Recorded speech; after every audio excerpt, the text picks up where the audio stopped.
Few cars have generated as much excitement as this, the Porsche Taycan, in the last few years.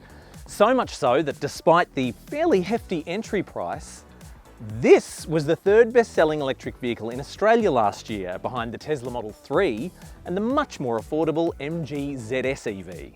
Now, that lofty entry price has come down a little bit with the arrival of an entry-level, if you can call it that, rear-wheel drive version of the Taycan, simply called Taycan. Now, it's not going to bother the affordability of the MG ZS, but it does give buyers another option for getting into the Taycan range. Before we get started, this video is split into chapters. Here are the time codes here, and they are down here if you are watching it on YouTube.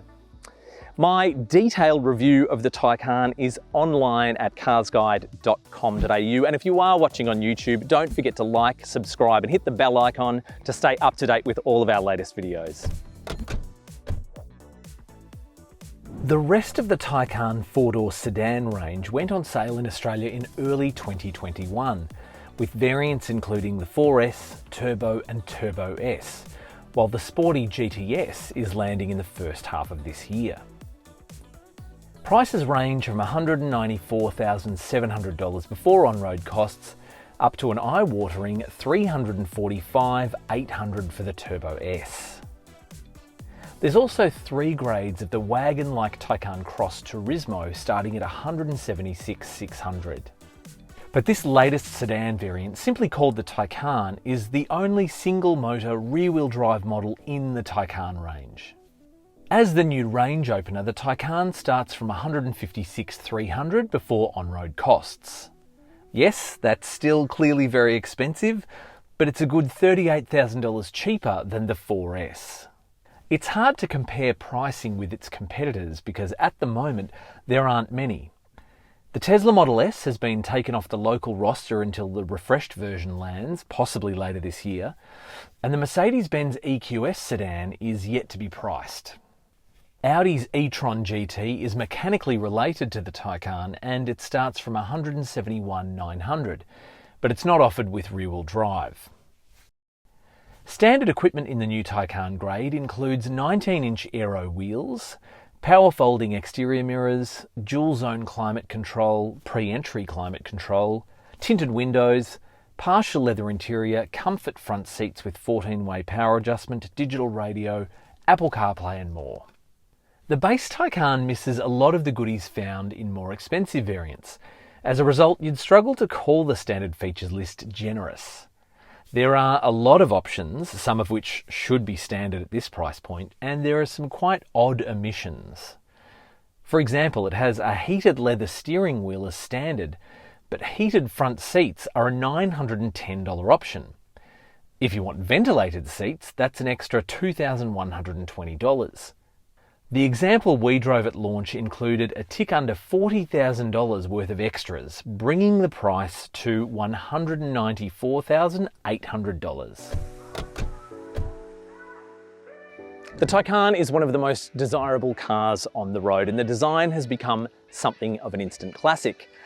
The front end is very reminiscent of the beautiful Mission E concept from a few years ago.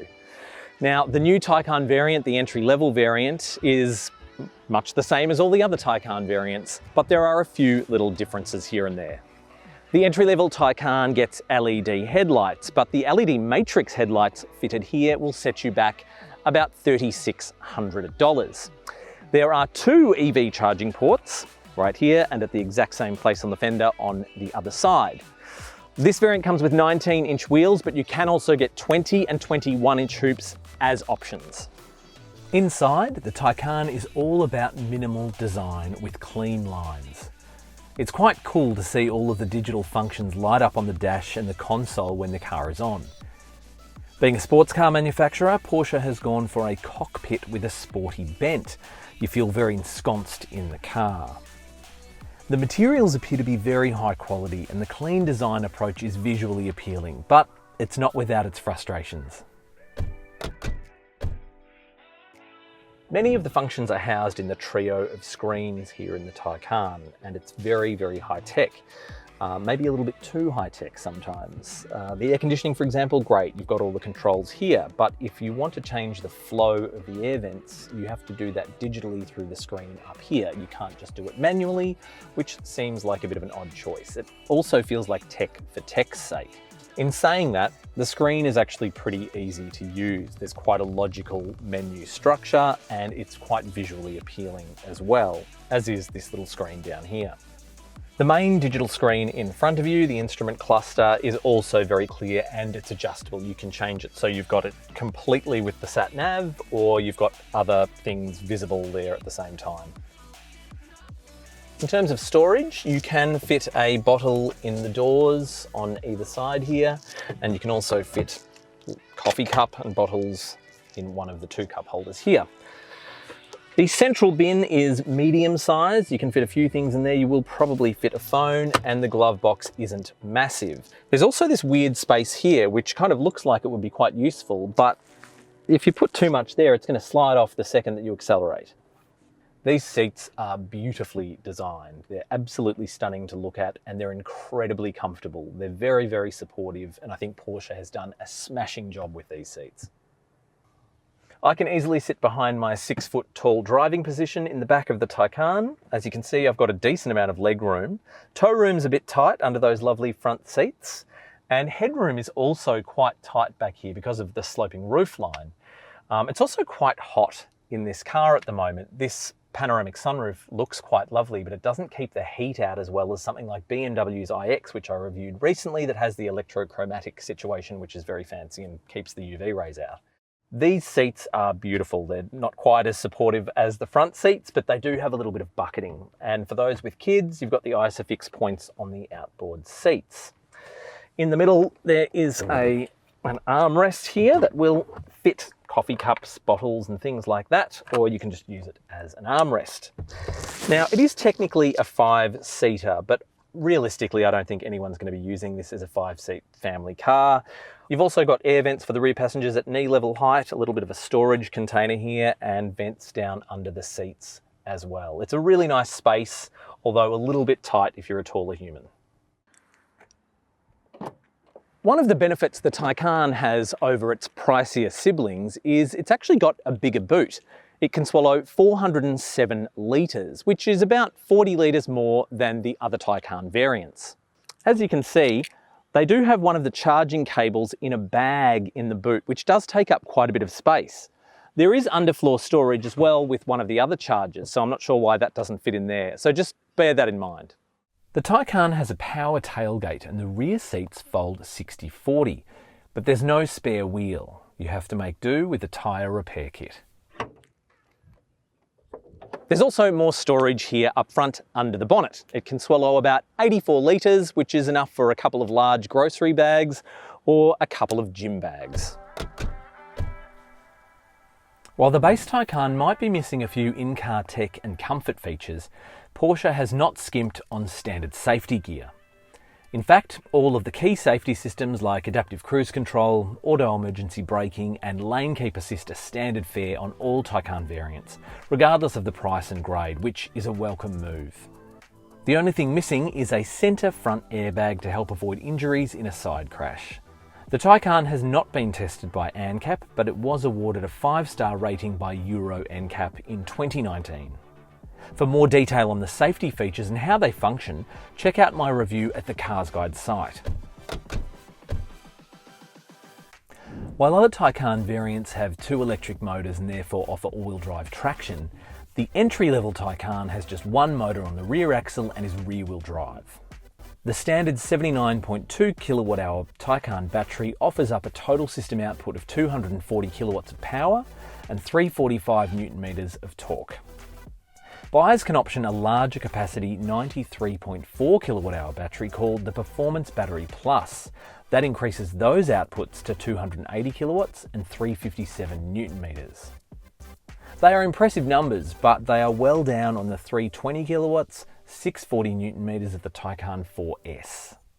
Also, be aware that the Performance Battery Plus will add $12,000 to the price. Completing the 0 to 100 km/h dash will take 5.4 seconds, which is about 1.4 seconds off the pace of the Taycan 4S. The rear-wheel drive Taycan's standard battery ensures a WLTP driving range of 369 kilometres. That's just 4 kilometres less than the Taycan 4S. Opting for the Performance Battery Plus ups the driving range to 434 kilometres. For comparison, Audi's e-tron GT can drive for 488 kilometres before needing a charge. All Taycans come with cables for home and public charging and a charging dock. A 3-year subscription to the ChargeFox network is standard, meaning free recharges across the network. The Taycan was the first production car available with an 800-volt charging system. Filling the Taycan up with juice from nothing to 100% using an 11 kilowatt wall charger will take 9 hours, or 1 hour less with the Performance Battery Plus. Using a 50 kilowatt fast charger to get from 5 to 80% capacity will take 93 minutes, and an ultra rapid charger will fill to the same capacity in 22.5 minutes, the same time as the Audi e-tron GT. During our launch drive, we saw an energy efficiency figure of 20.5 kilowatt hours per 100 kilometres. That is well down on the official figure of 26.2 kilowatt hours. The Taycan comes with a 3-year unlimited kilometre warranty, which is off the pace of the 5-year terms of rivals like Mercedes-Benz, Audi, Lexus and Genesis. Being an EV, the Taycan also comes with an 8-year or 160,000 kilometre battery warranty. The service intervals are every 2 years or 30,000 kilometres, whichever comes first. Porsche also offers either 3, 4 or 5-year capped price servicing plans, starting from $2,995, which is a fair bit pricier than BMW's offer on its electric iX SUV.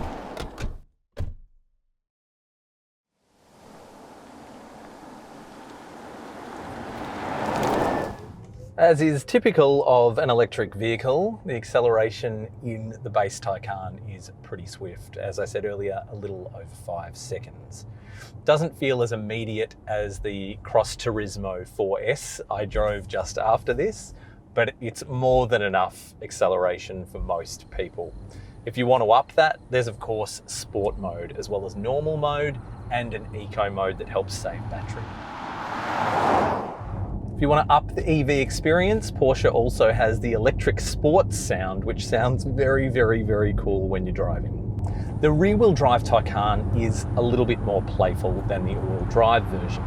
A couple of times on our drive route, we felt the rear end kick out a little bit, not in a dramatic way, but just enough to kind of add a little bit of fun to the drive experience. It certainly doesn't take away from it at all. It really adds something to it.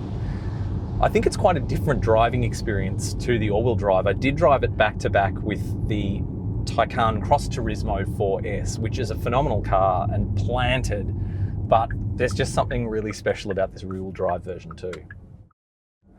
The rear-wheel drive Taycan is about 90 kilograms lighter than some of the other Taycan all-wheel drive variants. Now, this comes as standard with steel suspension, but you can get adaptive air suspension as an option. The car we're driving only has the steel suspension and the ride is perfectly fine. It's not unsettled in any way, shape or form. There are a few bumps that you'll hit that you can really feel it in the cabin, but honestly, it's not hugely different from the vehicle we drove back to back with adaptive air. The steering is weighted on the heavier side, but it's still very sharp, particularly when you're on a twisty bit of road. There's no internal combustion engine, so it's a reasonably quiet cabin in the Taycan, especially if you're on a smooth bit of road. But I must say, when you get to some more coarse chip roads, there's quite a bit of road noise that does penetrate the cabin, which is a bit surprising.